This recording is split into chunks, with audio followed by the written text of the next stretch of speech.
N7CJR. I'm your president. I don't know how long, but for today. And we're lucky to have David Yarbrough as a presenter today. He's going to talk about Field Day. I think it's coming up in June. Dave, you have the floor. Thank you, Carl. Welcome, everyone. Thanks all of you that showed up in person, all of you online. I don't know what your problem is, but we're here. So let's go ahead and get started, talk about Field Day. If you could, since I have people in the room and online, I don't know about the rest of you, it gets super confusing for me. So if you could hold your questions till the end, there's a slight possibility I might have anticipated them, and I will answer them at some point in the presentation. So just in the interest of moving the presentation along quickly, just save your questions till the end. I promise I will answer them all, or I can answer them all. So let's talk about Field Day. It's coming up in June. It is, where's Mike Dinkelman?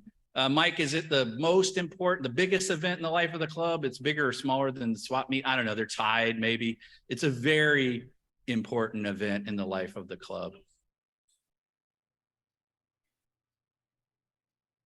So what Mike said, for those of you online, is Field Day is the most important social, and I would say operating technical event, and then swap meet is the most financial event. So very, very important. So please pay close attention, and I hope you all can join me. So I sent out a survey about a month ago. Here's a QR code here for those of you that can QR code things. I'll also be sending out an email to the group's IO list later today with a link to this. But what I'd like you all to do is please take the survey so I know if you're coming to Field Day. And I know a lot of you are saying, hey, I've done Field Day a million times. I know my deal. They know me. I'll show up, blah, blah, blah. I don't need to fill out the form. Please fill out the form, because the number of people who respond, particularly saying that they will be there for setup and teardown, strongly affects like how big our operation will be. So if I don't have enough people signed up for setup and teardown, we're not going to try to put up towers in an unsafe manner. We're not going to destroy, the handful of people that show up. We'll scale the operation back, and that might mean dropping entire stations. Like last year, we did not have a VHF UHF station. I would love to get that back. So if you're planning on attending, even if it's just to show up and operate for an hour, please fill out the form. And like I said, I'll show this later. I will also be sending out a link to the form later. It's not too difficult to fill out. It also contains some details about Field Day itself. If you want to share it with somebody else, invite somebody else to come, particularly if they're young and strong and are interested in carrying heavy objects. I would love to have them. So what is Field Day for those of you who maybe don't know what Field Day is? I'm not going to read the whole slide, but it's basically a nationwide, including Canada, public service event where we get on the air and we try to make as many contacts with other Field Day stations as possible. It is like a contest, but it's technically not a contest, though we do keep score. So you guys do the math on that. So there aren't exactly winners, but they do publish in QST magazine a list, and it is possible to be at the top of that list. And does that mean you're the winner? Maybe. It is a great opportunity. I want to say our Field Day operation, when it is running full steam, will be, and almost always is, the #1 Field Day operation in our entire section, which is Western Washington. We will usually be the #1 Field Day operation in our class out of the entire country, plus Canada. And we will usually be in the top 10, sometimes we're number 11 or 12, of the entirety of Field Day. So if you're wondering, if I show up, like, is this going to suck? And maybe these guys don't know what they're doing, or like it won't be fun, or it won't be cool. I think it'll be cool. So if you want an opportunity to participate in, like I said, probably will be in the top 10, definitely in the top 20, no doubt, Field Day operations in the entire event. I strongly encourage you to come check it out. So what is field day? I mentioned, the goal is to work as many stations as possible on the normal bands, not the WARC bands, right? Like 17 meters and 12 meters. And it's about learning how to operate in less than optimal conditions, which usually means you're working a radio that is in a tent, connected to an antenna that we set up in the past 24 hours. You might be operating from a bunker, and we'll get to that later, a bunker at the park. But in general, like we're out of our normal stations. We're operating in an emergency conditions. We're running on generator power. We're running on solar power. It's a good opportunity for you to test out your capabilities, both in terms of operating and also keeping it running in that type of environment. So where do we do field day? So this is the catch. A lot of people are like, whoa, I can't make this trip. I know the guys in the room can make it. You made it to Auburn. So we operate at Fort Flagler State Park, which is, I'm going to show you all a map. It's going to be really small on the screen in the room, but so this is a map of basically the greater Seattle, Puget Sound area. So Seattle is roughly in the middle there, to the right a little bit. And then that red circle is Marrowstone Island. It's near Port Townsend. I think most people know roughly where Port Townsend is, but that's where Marrowstone Island is. It's about, I'm going to forget. I think if you drive around, which I like to do because I'm too impatient for the ferry, I think it's about a 2-hour and 20-minute-ish drive from the middle of the metro area. If you take the ferry, I think it's about a 2-hour trip. It's a little bit shorter time-wise. So zooming in on that area, we got Port Townsend is there on the left. Marrowstone Island's kind of in the center, so you can sort of see where it is. There's a small town there called Port Hadlock that's nearby. If you've ever driven to Port Townsend, you probably passed through Port Hadlock, but you don't remember it because why would you? So it's a beautiful location. It's amazing. It is just an incredible place to be. This is a picture from the beach where the CW operation normally is, or always is, sorry. It's just phenomenal. It's right at the top end, basically, of Puget Sound, where all the ships make the left to go in the Strait of Juan de Fuca. We're up there at the end of June, so usually while we're there, we see a few cruise ships go by. Sometimes we see an aircraft carrier go by. Sometimes we see submarines go by. We always see what's that? I'm looking. I don't know why I'm looking at Mike because he's usually closer to the water. But that fast boat that goes to Victoria, the Victoria Clipper, you usually see that thing shooting by a couple times, and you constantly see the float planes flying over. It's just an amazing, like I get goosebumps just thinking about it. It's amazing, amazing spot. And the club has been doing field day. I forget the exact year. I tried to look it up last night and I couldn't quite piece it together, but club's been doing field day at Fort Flagler since like 1975. It's been a while. Continuously. We missed 2 years due to COVID. But other than that, we've been there since 1975, which is a long time. So this is I think this is a 1975 picture of the club operating. Obviously, it was a much smaller operation back then. That's that lighthouse point. Our CW beach that we do now would be off to the right. But it's a club tradition. The club's been going there forever. Like I said, it's an amazing location. We have a great relationship with the park. And it's just been great for us. A lot of years at Fort Flagler, a lot of great field days. So I won't spend too much time on I got too many pictures in here. I had to put in this one of Don and Curtis. Yeah, operating out of the bunker. All right, so let's talk about the park. So one of the things, two big things, feedbacks I've heard about prior field days. So I just want to hammer on some of this stuff. Apologies to you guys that know your way around. People have been hesitant to come because they don't know when we do what exactly, where do I go, where should I be? So I don't want anybody to feel like you don't understand where we are and what to expect. I've also had people in the past tell me they expected more food opportunities, like that we were going to be catering the event more. So I'm going to lay out the timeline and the schedule and make it really clear when you might expect the club to provide food and when you're on your own. Just a spoiler, you're on your own most of the time. So this is a map of the park of Fort Flagler State Park. The week before field day starts, we will have group camping. So around midday on Monday, prior to field day setup, which starts on Friday, we have group camping at the wagon wheel. That's that G1 wagon wheel. It's kind of roughly in the middle, but off to the right a little bit in that map.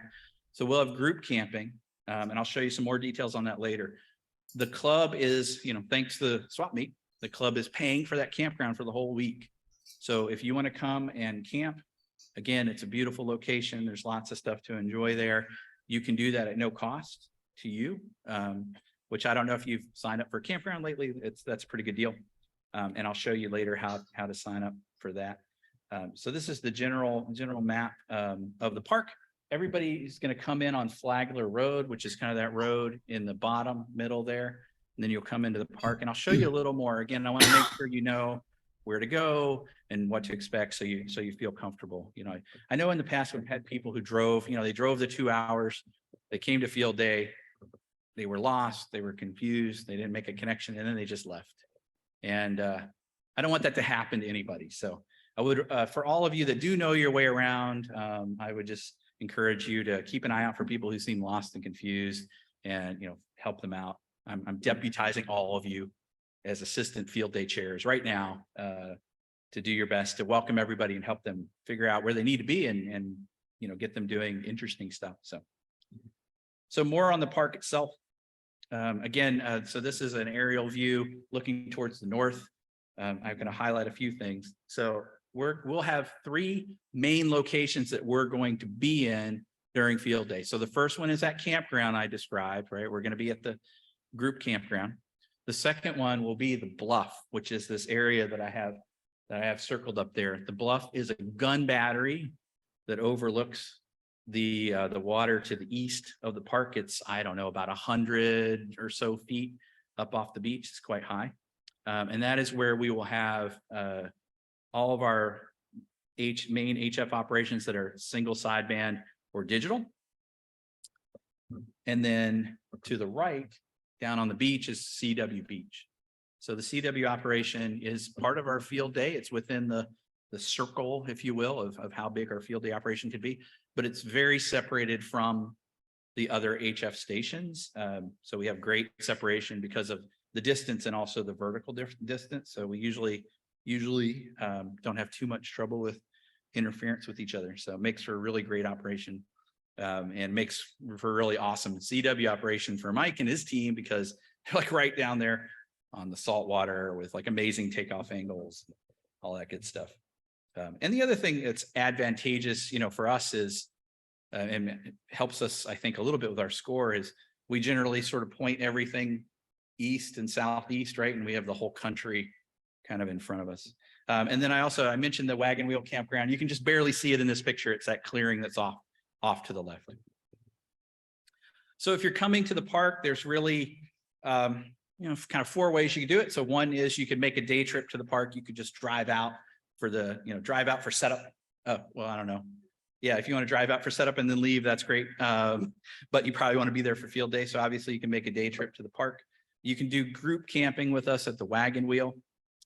You could find other camping in the park if it's not sold out. I meant to look this week. I haven't looked. Usually it's booked out. It probably is all booked up by now. Or of course you can find your own accommodations. You could look for an Airbnb or something in Port Hadlock, or look for something over towards Port Townsend. The drive from the park to Port Hadlock is about, somebody correct me if I'm wrong, I think it's about 20 minutes roughly. So it's not too far from the park. And I'd say Port Townsend's probably about 40 minutes. It's not too bad. And the reason it's so long, even though they're so close, is because you can't go straight from point A to point B, and it's all like, winding roads in the woods. So quick note on the park. I mentioned we have a great relationship with the park. We really do. We have a special event permit that's set up with them. We've got them signed off on everything we're doing. We know our operations. They know us. We know them. But I did want to remind everybody, just because you're with our group and just because we have a special activity permit doesn't mean you're special. I mean, you're special to me, but it doesn't mean you can break the rules, that you could boss around other park visitors. We don't have any, special dispensation that way, if you will. So I just want to encourage everybody, if you're not familiar with the Washington State Park rules, maybe take a look at them. They're pretty easy to find online. You know, the basic stuff about like leashing your dogs and things like that. Just remember, even though we have an event, we still have to abide by all the park rules. And if a ranger tells you, you know, stop doing something, please stop doing whatever that is. So again, I want to keep our relationship with the park good. It's been great. So let's just keep it that way. So coming into the park, I went on Google and found the blurriest pictures I could find. But again, I want to make sure you kind of understand, like when I get there, like, where do I go? What do I do? So when you come into the park, this is kind of the first intersection as you come in. If you go straight, you're going to go up to that parade ground that we saw in the prior picture. You're going to be heading up towards where the bluff is and where CW Beach is. If you go left, you're going to be headed towards the Wagon Wheel Campground. So when you come in, you go straight, you're going to be going up towards the bluff and the beach. If you go left, you're going to go to the Wagon Wheel Campground. If you are staying with us at the Wagon Wheel Campground, you do not need a Discover Pass, a day pass or whatever. You can check in at the gate there and tell them you're camping with the mic and key at the Wagon Wheel Campground, and they will issue you a pass. But if you're just coming into the park for the day, you know, you're kind of on your own. So you will need to have a Discover Pass or buy a day pass for the park, unless you never stop and park your car. If you keep driving, it's okay. And then if you go up that road past the gatehouse, the Wagon Wheel Campground is going to be on the right. Just as you go up there, it's not very far at all. So that's just kind of the view, just so you know what you're looking for. So notes a little more about the Wagon Wheel. So again, group camping there for the whole week, starting on midday on Monday through midday on the following Monday. So if you're interested in doing that, contact Dick.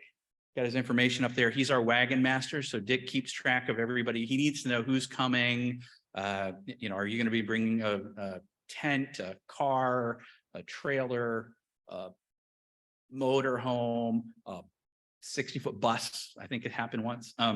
So he needs to know what kind of equipment you're bringing, because he will assign people spots in the wagon wheel so that it works out.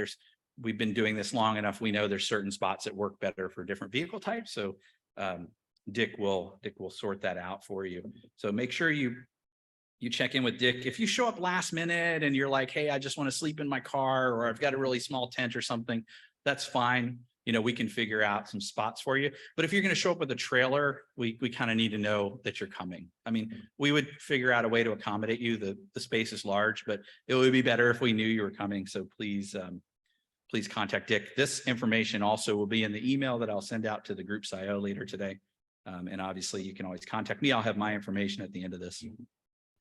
So the schedule, I just want to make the schedule super, super clear to everybody so you understand what's happening when, you know, where do I need to be? Yes. Yeah. So if you, sorry, Mark is referring to, Mark had a great camping arrangement where he rented a U-Haul van and slept in it. It was, yeah, van life, right? It's cool now. Okay. So schedule wise, as I mentioned, group camping starts around somewhere between noon and 2 p.m. on Monday, June 12th. So that's when you can show up. You can check in and start camping at the Wagon Wheel Campground.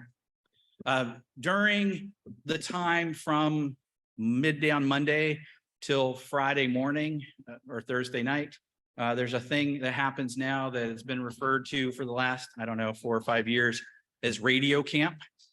So there are a bunch of people that'll come and they will camp for the whole week and, you know, break out their radio equipment and antennas and batteries and solar power and all sorts of stuff and play radio for the week or for those 4 days. It's a really good time. It's a lot of cool stuff happens. We're usually, to some extent, as you can see here, you know, helping each other out with various projects. But again, it's not organized, right? So there won't be any food or, you know, and you may come and be totally bored. You probably won't be, but it's just a good time to hang out, play with all your radios. I know all of you probably have radios that you're like, if you're like me, you're like, I paid $500 for this thing and I've never used it. This is the time to get out do something with it. And then if you break it or you get confused, there's usually somebody who can help you sort it out. So it's a really, really good time that week, and it usually ends way too soon. So setup starts 25 hours before the event at 10 a.m. on Friday, June 23rd. So that's the time when we really need as many people as possibly can be up on the bluff and at CW Beach to help us out. And the more hands, the better. I was talking to Alex earlier, and he said how setup can be a little disheartening as you get everything set up, and then you with your crew, and then you go back to the campground and there's like 100 people there that you hadn't seen all day. So I would encourage, if any of you can make it there by 10, or really show up anytime during that day and help us out. We have tasks of all kinds, so it doesn't necessarily have to be lifting the heaviest equipment. We have tents to be set up and cables to be dragged out and all sorts of little things that need to be done. George will probably need help, setting up his GOTA stations. Our band chairs can usually use a hand. So really anything that you can do at all would be great. We will for Friday, if I have enough volunteers, we will plan to provide lunch on the bluff for setup. So I probably will have somebody to do that. I haven't confirmed that yet, but we'll try to make that happen so that if you come for setup, we'll provide you with a lunch, which is also good for setup because setup slows really down if everybody leaves to go find lunch. It really drags it out. So, but generally we have a pretty good crew. I would encourage you all to be part of the pretty good crew, and it goes pretty smoothly. But we do need a lot of bodies there, particularly to stand up the towers that we're going to stand up. So let's look a little bit more about location. Again, I want to make sure you all know where you're going to be. So this picture is just sort of the northeast part of the park. We've got the bluff there, and I'll show you a little more detail on what's set up on the bluff. So you can see the road on the bottom left, where you see that juncture. That's that main road coming up and meeting these roads. So if you come into the park and you go straight, you're going to end up there where that parking lot is, right there at the bottom. And then CW Beach, of course, is there on the left. So for parking for CW Beach is super easy. So if you know CW, life is smooth because there's a great parking lot down there on the beach. There's plenty of room to park. For those of you that are going to be going to the bluff, there's basically 3 places we can park. So the red circle that's highest up on there is a grassy area that is to the left. As you follow that road around, there'll be a grassy area to the left. Usually we can park most or half of our people there if everybody makes sure they pull in straight and just make sure you're not blocking the road or anything. But we can park quite a lot of people there as long as we cooperate. And then other alternatives, not quite as close, but not too far away. So the next circle down is a parking lot for the retreat center buildings. Normally we would never park there, but the retreat centers are closed. So there will probably be parking spots available there. And if neither of those works, there is a much larger parking lot there in the bottom center that is not bad walk to the bluff. And there's tons of parking spots there. And again, with the retreat center closed, I'm expecting there'll be plenty of parking. Though a lot of people who are staying at the Wagon Wheel will often just walk over or ride a bike over from the campground. I don't know how long, it's not that far. It's not too bad. I wouldn't haul equipment that far myself, but. So what do we set up on the bluff? I actually didn't update my slide from last year. So if everything goes well and we get enough volunteers, what we'll set up on the bluff will be, you can't see it, but at the very bottom at sort of the entrance to this gun battery area, we'll have an info booth for the public.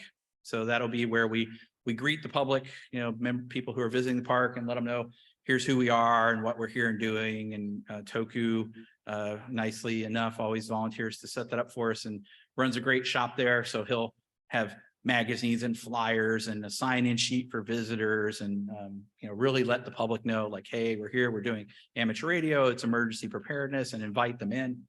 On the right-hand side at the bottom, we'll have our GOTA station, which is our get on the air station. And I'm going to go over field day rules here, rules updates, but an important note about GOTA this year, they changed the points rules as they relate to GOTA.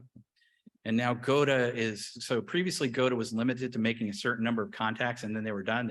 You could make 500 points, I think it was, off GOTA, and then like you couldn't make any more. They've removed that cap. So GOTA, the GOTA potential is now unlimited. So what is the purpose of GOTA? The primary purpose is to have a station that is open to the public and to have coaches there to let members of the public who know nothing about amateur radio get on the air and make contacts. And that we would have people there to welcome them and coach them through the process and help them operate the equipment. That's really the purpose of it. However, if the public isn't there and you have not been on HF in the last year, you're a newbie to HF. So you can get on the GOTA station and make some contacts and score us some points. And those contacts in the GOTA station are worth 5 points this year, 5 points.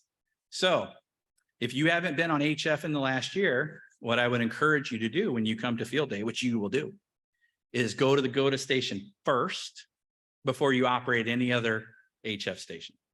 So, but again, GOTA has huge potential this year. So, and George always needs help. So if any of you are interested in being GOTA coaches, you have your general license or your extra license, sure he would love to have some help. To the left of that, we'll have our 40-meter station, which is run by Dean N7XS, who's our band chair for 40 meters. Dean will build an amazing 40-meter wire Yagi, actually 2 of them, one that faces south and one that faces east. It is unbelievable. So definitely something to try. If you have the opportunity, I would encourage you. And Dean also is a masterful contest operator. I know I learned stuff just by listening to him, but amazing setup. To the north of that, we'll have our 15-meter station, which will be using our crank up tower trailer. So we'll have a 15-meter beam on a rotator, which is very cool. In the middle there, we'll have our equipment trailer, which has our generator in it. To the left and north of that is the bunker. So this is the bunker for the gun battery that was there back in the day. And our 20-meter station will be in that bunker. So again, and we'll stand up a tower with a big 20-meter Yagi with a rotator on top of that. Basically right where the red circle is where the tower will be. Again, another phenomenal operating experience, like from a bunker, right, on a cliff overlooking the water. Just amazing opportunity. And out of the rain, if it happens to rain, it's kind of the place to be. And if it's really hot, it is also the place to be. So something to look forward to or sign up for if you can. And then where I have the question mark, sorry, I didn't update this slide.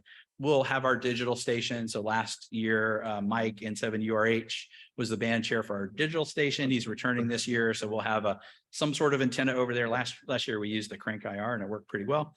And we'll run our digital station off in that corner over there. So here's a few pictures and some notes about setup. So just a couple quick notes. David's asking if no VHF. It depends on how many people sign up. So right now, it doesn't look like I have enough people to do VHF. So VHF tower, we have the tower. It will be there. It's on the tower trailer. The VHF tower is a 30-foot tower, I think. Yeah, 30-foot tower with 3 Yagis stacked on top of it. So I need enough bodies to stand up a freestanding 30-foot tower and to assemble 3 Yagis antennas, a 6-meter, a 2-meter, and a 440 put on top of it. It's very labor intensive. And in a good year, the VHF station can make about 60 points. So again, not a contest. I mean, I'd love to have the VHF station up. It's super insanely difficult to be successful at the VHF station, but I need a lot of people. And it adds quite a lot of time to set up because obviously we can't stand up 2 towers at once. So it really just depends on how many people we get. If we get enough, David, if you can find a Boy Scout troop or something that wants to come, then maybe we can add the VHF station, but for now, I'm going to leave it off. I'm hopeful we'll get enough people, but for now, I'm not sure. So a couple things about setup itself.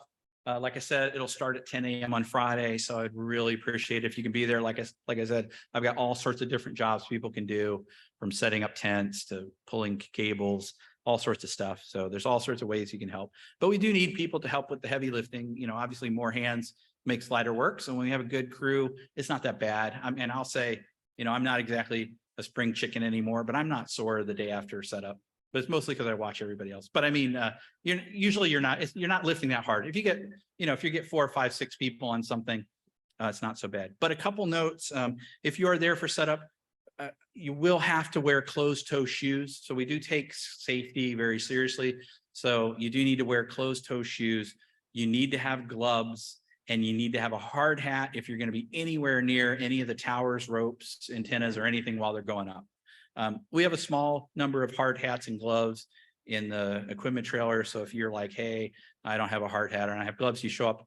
Usually I'll have something I can give you. But obviously, if you have your own hard hat and gloves, it makes it a lot easier. And then we know we won't run out. But if you are going to be on the bluff while those things are going on, and you will know because we will be yelling about it, you must have a hard hat, closed shoes, and gloves for safety. So we do not want to get anybody hurt, to be honest. Like, I'll be very clear. I'm not to say be honest. I'll be very clear. Like if there's a safety issue, like I will forego putting up a tower if I have to, right? If we don't have enough people, if it's unsafe, we'll alter the plan to keep it safe. I don't want anybody going to the hospital like Dick did a few years ago. I mean, never mind.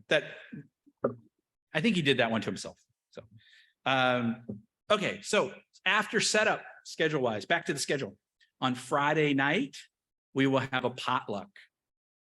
This, just to be clear, with the exception of quite possibly lunch on the bluff, this is the only other time we'll have an organized food event. All other meals, you're on your own. But the potluck at the Wagon Wheel, Friday night at 6 p.m.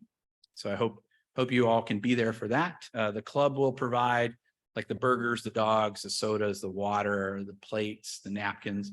And then hopefully, you know, you will bring like a salad or a dessert or some, you know, bag of chips, whatever you got. We're not super picky, but the potluck is great. As Mike mentioned, big social event for the club. You know, most of the people that are there for the potluck were there for the setup, you know, a lot of camaraderie. And it's a really good time. The other thing that we'll do at the potluck is we'll pass around the sign-up sheets for the operating slots for the bluff stations during field day. And Mike, I don't know if you have your own sign-up sheet. Mike usually works out his schedule with his crew, but on Friday night is when we will pass those around. And obviously, if you came for setup and then you're there for the potluck, you have sort of the first shot at those prime, you know, you want to be with Dean on 40 meters at 11 p.m., you know, when it's like on fire, right? So that's the best time. So strongly encourage you to be there for setup and definitely be there for the potluck. I had a couple pictures of what you can expect from the potluck. It's a potluck. So another plug for the sign up thing. So before you were thinking, field day, I don't know, I'm not going to go. Now you're going to go. So don't forget to sign up for me. Again, I'll be sending out that link again later today in email. So field day itself starts at 11 a.m. on Saturday, June 24th. So operations will begin. It will go 24 hours. This is what field day looks like. So we were looking at the map before. This is at the south end of the bluff, looking north towards all those stations. So you can see, you can kind of, I don't know if you can see it here. Maybe the guys online can see it. You can kind of see the wire antenna in the air, and you can see Toku's welcome station there. Very importantly, you can also see the porta potties off to the right. So for those of you staying at the Wagon Wheel and we'll be at the Bluff and CW Beach, we'll have porta potties brought in for the event starting on Thursday morning. Yeah, it's a little bit of an upgrade from the pit toilets at the campground. But so that's a little bit. I stole this picture from somebody. I think it was from 2014 or 2013. So just a little bit of what you can expect. There's the equipment trailer on the bluff. That's the VHF tower, which we may or may not have. Operating in a tent, right?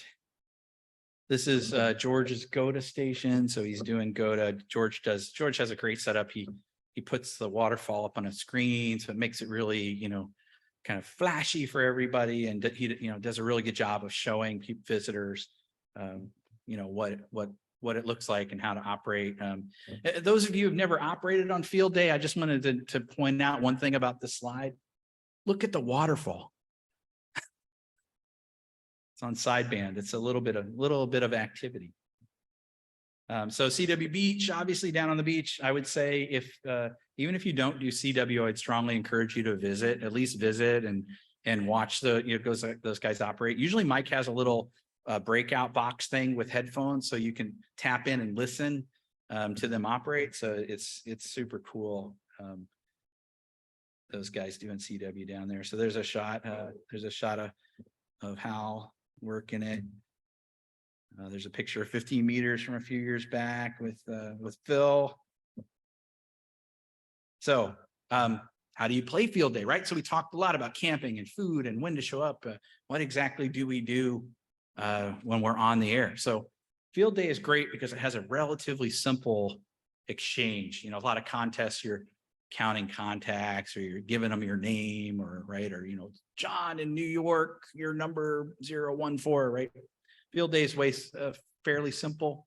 So what we do is we send them our call sign, our class, and our ARL section. And then confusingly enough, what do we get from them? We get their call sign, their class, and their ARL section, right? And that's it. No numbers, nothing more complicated than that. So for us, it's very likely will be a 6 alpha operation, which means we'll be running 6 HF stations running on generator power. So that's what the 6 for the number of stations. Alpha means we're running on generator. So, and our section is Western Washington. So WWA Whiskey Alpha. So your K7 LED, 6 alpha Whiskey Alpha. And if you're like me, and you're into field day enough, you'll be hearing that in your dreams for like a week after.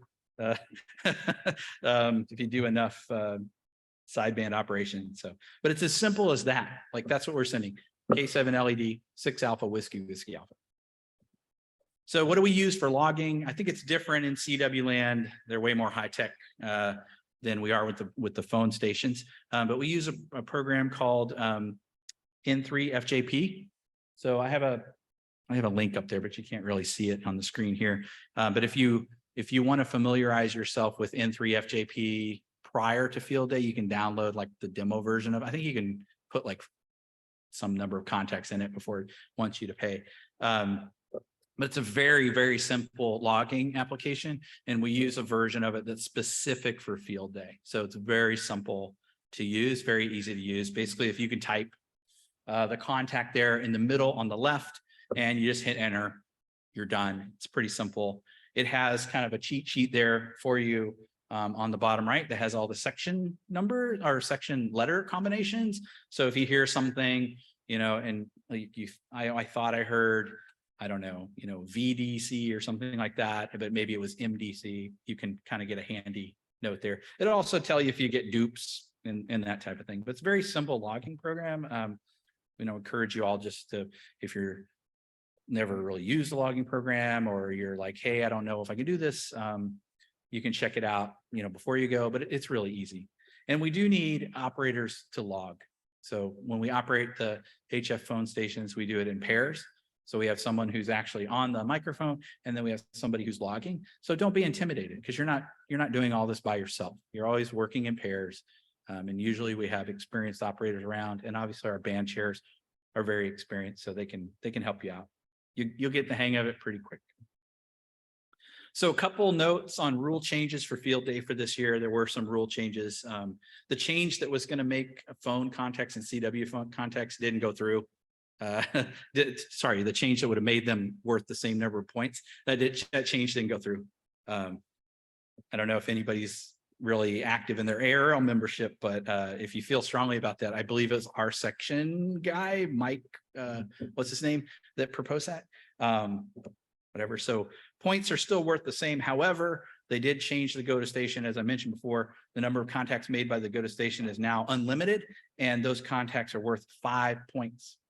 So GOTA could be a big deal for us this year. We can run it as much as we want. George usually runs it on 20 meters and it does pretty well. There was 2 other new rules this year. So one is that you can't use automated contacts. So you can't have some robot like doing FT8 for you. You need to actually, I guess, FT8, you need to click the button yourself, which of course we would do. And then the other thing is that the all stations can't exceed 500 watts. We won't do that. We won't exceed 100 watts. But the class D stations, D, E, and F, which are basically home stations, EOC stations, other fixed stations, they can't exceed 100 watts. So you can't have, I don't know if this happened like last year or the year before, you can't have some guy sitting at home with this kilowatt, like stomping all over your field operation. They're supposed to limit themselves to 100 watts. So bonus points, I think Manfred volunteered to be my bonus points chair again. Manfred's nodding, yes, thank goodness. So in addition to the operating points, there's a whole, as you can see, whole mess of bonus points that we can get. And we will, me and Manfred will try to get them all. And many years we actually will get them all. There's been a few years where we've got them all. But basically what bonus points are about is making sure that we as a club are approaching field day in a well-rounded way, right? We're running on emergency power. We're doing media publicity. We're in a public location. We have an info table, all of these things, right? We're trying satellite QSOs. We're trying solar power. We're advocating with our local officials. We're talking to our served agencies, all those things. So we will attempt to do all of these things. If anybody is interested in helping out, say with, usually we need help with things like message handling. Again, no experience required. Field day is like what St. Patrick's Day is for people who drink, right? It's amateur hour. So if you want to, get on and try message handling, it's okay. I think last year though, we might have sent the messages with WinLink, which was nice. But again, if you know WinLink, if you want to help us with satellite QSO, that's always a fun chase, right? There's a limited number of satellites that are going to come over us during that 24-hour period. So satellite QSOs, I think, are worth like 100 points or something, like quite a lot. So you're interested in doing that. If you're interested in helping with like solar power and educational activity, any of those things, feel free to reach out to me or Manfred. We would love to get your help. So field day will end at 11 a.m. On Sunday. So 24 hours after it began. Teardown starts, and it generally is over around 2:30 to 3 o'clock. So if you're planning, you're hoping to like go home that day, it's like not a problem. It's generally like you'll be home by 6, like worst case, right? So unless a ferry sinks or something, but this probably won't happen. But teardown generally ends around 2:30 to 3. Again, depending on how many people we have. Obviously, teardown is easier than setup because gravity is on our side. So, but we do need help. We do need people who are willing to be there at 11 o'clock on Sunday and can stay with us to the bitter end. It's a very small number of people typically that are there at the end, kind of as we strap down the last tower piece on the trailer. So any of you that could volunteer to do that, I greatly appreciate those that stay till the very end. You're my heroes, and I need more of you. So if you're interested in doing that, I'd love to have you. It's super rewarding, right? Like there's going to be so many people that are just going to show up and, be there for a couple hours on Saturday. And that's great. If that's all you can do, please come, please do it. But, it takes some people to make it happen, right? And the people that make it happen are the ones that are there at the very end. So it's a great time. We have a great group. We have a lot of fun. It's hard work, but it's super, super rewarding. The group camping, as I mentioned, ends at noon on Monday. So if you want to stay over, if you're like, hey, I'll do teardown, but then I'm going to be too tired to drive home, that's fine. You can stay at the campground till Monday morning. A bunch of us will. It's great. It's nice and relaxing. For many years, I would do tear down and then immediately like drive home as fast as I could. I don't think it's as much fun as being able to just chill out. Also, usually on Sunday night, for the people that stay over, we typically will go into town and have dinner at the Mexican restaurant in Port Hadlock, which is good fun. So again, if you want to stay over, you're welcome to join us for that. That also is an elite group. So again, reminding people about, getting lost, not being sure where to go, not being sure who to talk to. So during field day and through most of radio camp, we will do our best to monitor 146.58 as our local simplex frequency. It generally works well within the park. Generally, we can talk between the campsite and the bluff, no problem on 2 meters. I don't know about the beach. Those guys are tapping code, so they don't need voice anyway. But generally, 2 meter simplex works fine within the park. We can generally talk to everybody everywhere. We will do our best to monitor that at all times and try to help you out if you're lost. If you're truly lost, obviously you can find your way to the info booth during field day itself. That's not a bad idea. And usually if you can find your way to the wagon wheel and sort of ask around, you can find out what's going on. But if you want, give us a call on 146.58. I think I saw our thing in the QST this month that said that's being designated as like the National Adventure Channel or something, but it's mine for now. So 146.58. Yeah, we will typically have a few people monitoring the K7 LED 2 meter repeater. We can generally hit the repeater fairly well. We can definitely hit it from the bluff and the beach. At the campground, you can usually hit it okay. You can usually hit it just fine, but we'll try to monitor both, but we'll definitely during field day, we'll prioritize the simplex frequency. So a couple notes on weather. Traditionally, historically, Ivy would give this presentation and she would tell you a lot about bug spray, and I'm not going to tell you that. You're all adults. You can figure it out. I will say, generally speaking, normally in a normal year, it's not too buggy at Fort Flagler. It's not too bad. Last year, there were a lot of little mosquitoes. This year, it may be like that again because, we had a really wet, we've had a really wet spring on the balance. So it may be buggy, but it's not, I don't know. I'm from the East Coast. I lived near swamps. So like my idea of like what's bad buggy wise and probably your idea of like, yeah, it may vary. My threshold is probably a bit higher than yours. But do the normal, all the normal camping stuff, right? Bug spray, sunscreen, a hat, water, like you guys know how to take care of yourselves. Just don't forget any of that stuff. And if you need to come begging into somebody else, and usually we'll have a little, we can spray some bug spray on you or give you some sunscreen, but, try to remember to bring all those things. You're going to be outside. You're going to be outside a lot. Usually it's sunny, but not bad. So let's talk about the weather. The average high, I pulled these numbers. I think this is like for the last, I forget, that's on my next slide, like last 10 years. The average high was 75 degrees. And the low was 52, sort of, it'll be like 52 degrees overnight. The actuals since 2015, it was unbelievably hot in 21, but we weren't there. So generally you've got a range, the high is going to be somewhere between 64 and probably 80, realistically. But we're on the water, so there's usually a light breeze. And it's relatively low humidity, so it's usually pretty all right. Sometimes it gets a little warm in some of the tents on the bluff on Saturday afternoon. It can get a little warm, so just be prepared for that. And in the last, since 2015, it hasn't really rained, so generally we don't get rained. However, 2014, or was it 13? 2013, it rained like crazy. So rain is possible. So again, maybe you have a poncho or some umbrellas or something. An extra tarp is always, as we can see in the picture here, an extra tarp or two is always a good idea. So do be prepared for rain. Again, generally it won't happen, but it's still the Pacific Northwest, so it can happen. So again, summarizing the schedule, I will also share these slides with you all. So this will be in my email that I'll send later today. So that's the whole schedule: group camping, setup, kind of everything to expect. If you can't join us, you can still do field day from home. So the field day rules that went into effect during COVID times, they kept it. They didn't get rid of them. So Class D stations can now work all other field day stations, including other Class D stations. What is a Class D station? It's you at home with your radio plugged into the wall. So that's a Delta Class D station. So if you're operating from home, you probably have one transmitter on the air at the time.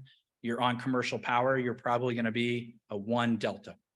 So if you want to do field day from home, operate using your own call sign, 1 Delta, Western Washington. That's you. What if you're mobile? Yeah, you're Class C, a 1 Charlie.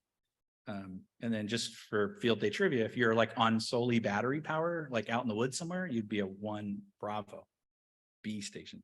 So again, home stations can't exceed 100 watts. So if you're staying at home, please behave yourself.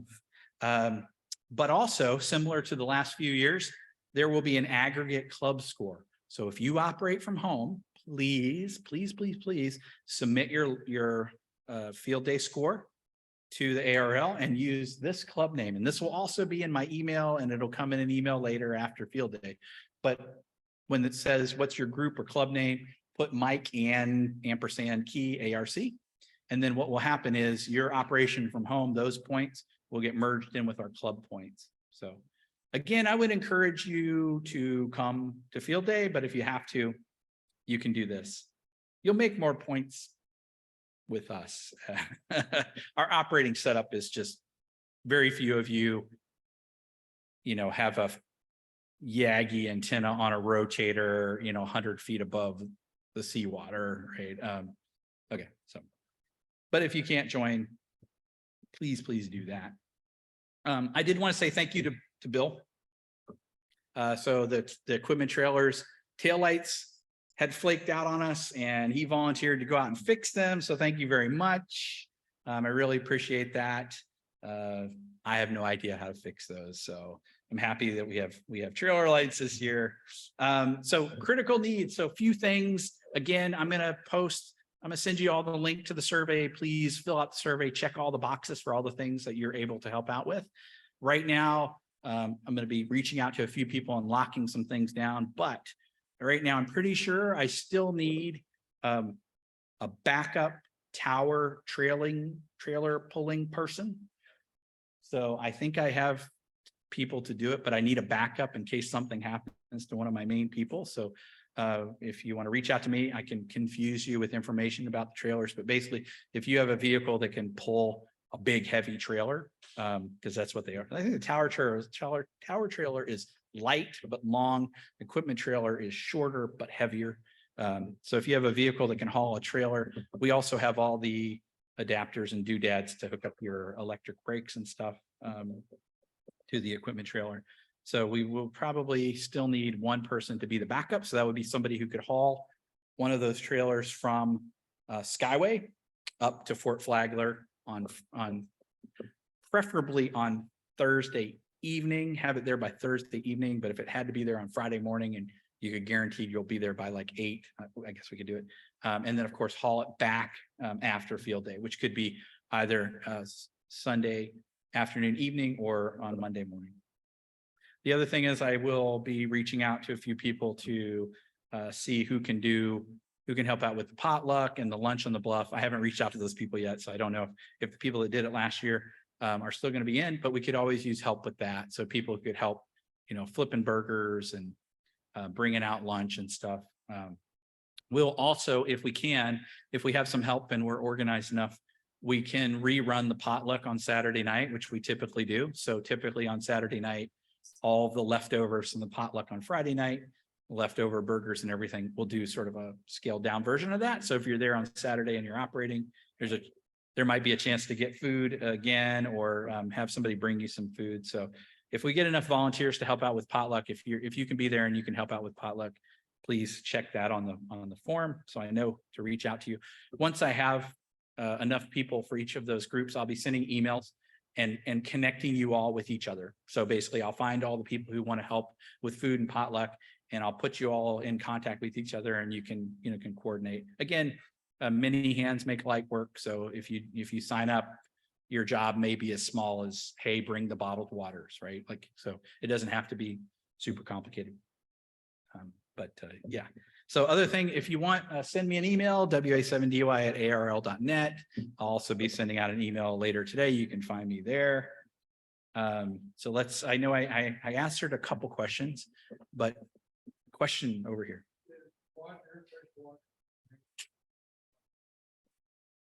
Yeah. Okay. So the question is there fresh water available at the wagon wheel? The answer is yes. There are a limited number of spigots at the wagon wheel, so you can drag a hose over and fill up a tank. There is also a dump in the park. So there is a place you can go, not in the wagon wheel, but you can go empty your tanks. Bill. Hey, we have a microphone I can hand off so everybody can hear you. So it's working today. So Over there.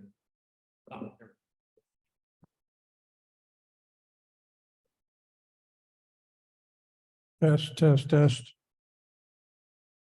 What is the URL for that software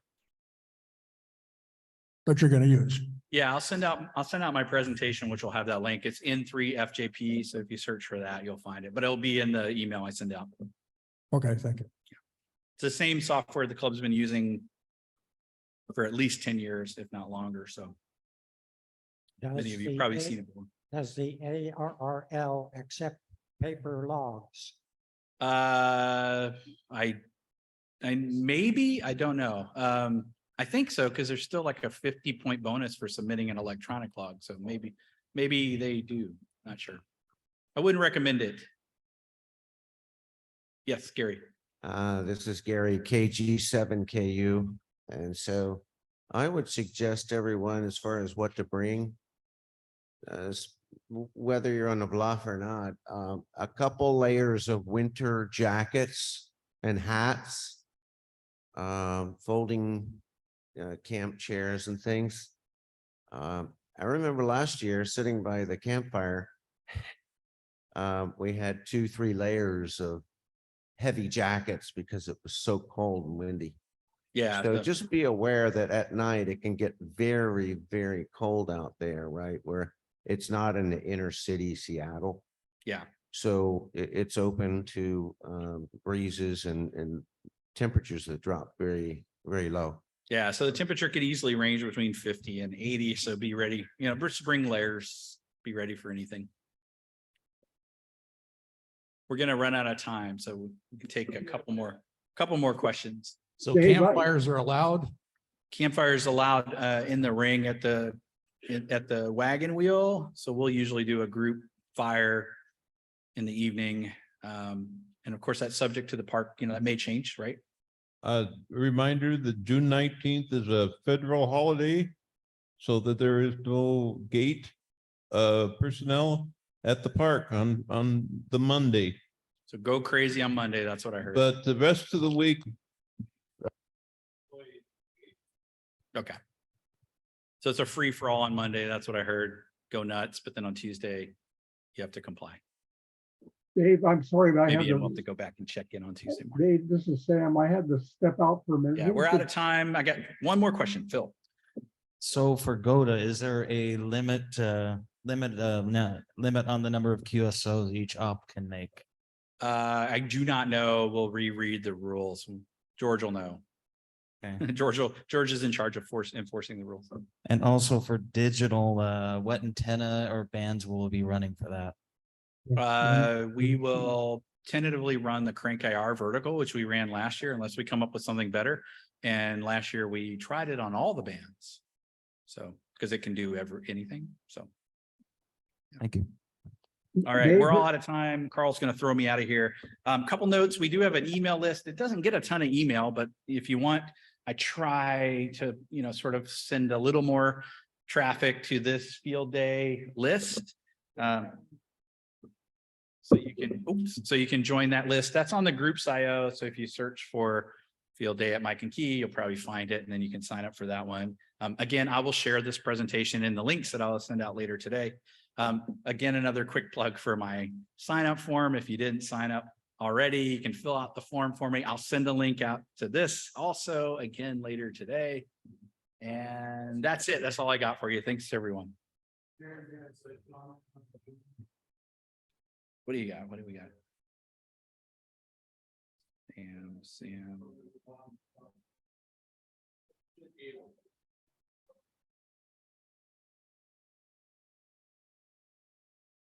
Oh.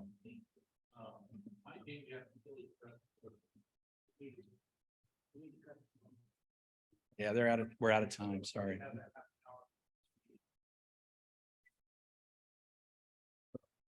Yeah, if anybody has any more questions, you can join the field day list. You can send me an email.